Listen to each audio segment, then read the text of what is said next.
Chicken করতে গেলে যেগুলো দরকার আমি সেগুলো এই মিক্সিং জারেতে নিয়ে নিয়েছি। দেখো, আদা, রসুন, টমেটো, পেঁয়াজ এইগুলো আমি একসঙ্গে পেস্ট করে নেব। তো একদম সাদামাটাভাবে সুন্দরভাবে আমি চিকেনটা করব, বেশি মশলাপাতি না দিয়ে। তো প্রেশার কুকারেই আমি করছি।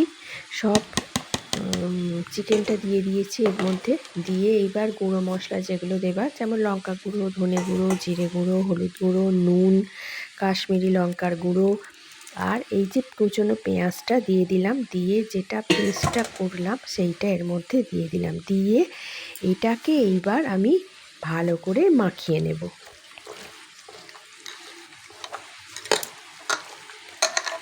আমার এটা মোটামুটি মাখানো হয়ে গেছে। মাখিয়ে এইবার আমি এটাকে কিছুক্ষণ রেখে দেব, এই আধ ঘন্টা মতো রেখে দেব। রেখে দেবার পর এইটাকে আমি গ্যাসেতে বসিয়ে দেব। তো দেখো, মাখানো আমার মোটামুটি হয়েই গেছে। এর মধ্যে কিছুটা সর্ষের তেল আমি দিয়ে দেব, আর কিছু দেব না। তো সর্ষের তেলটা দিয়ে মাখিয়ে আমি রেখে দিয়েছিলাম। এইবার আমি এটা গ্যাসে বসিয়ে দিয়েছি। এতে একদম মানে ওই তেল দিয়ে কষা ব্যাপারটাই নেই, যতটা হালকাভাবে করা যায় আর কি। তো এইবার এটাকে আমি ভালো করে নাড়াচাড়া করে নেব। প্রেশার কুকারের মধ্যেই আমি, কড়া এখানে একদমই ব্যবহার করিনি। তো দেখো, চিকেনটা থেকে আমার জল বেরোতে শুরু করেছে। এই যে জলটা ফুটছে তোমরা দেখতে পাচ্ছ। এইবার এর মধ্যে কিছুক্ষণ ঢাকা দিয়ে রেখে দেব।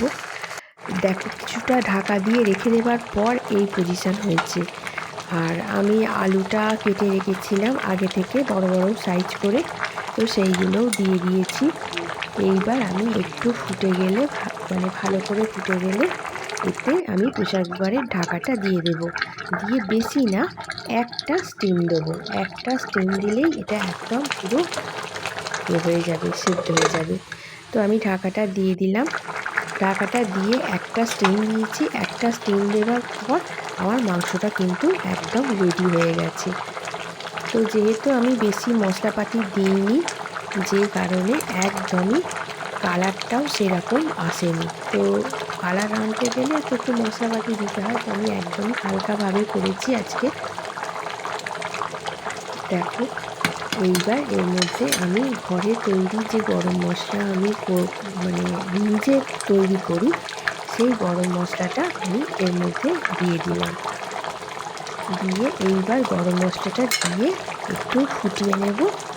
নিয়ে তারপর আমি এটা গ্যাসটা বন্ধ করে ওই আধ ঘন্টা মতো রেখে দেবো।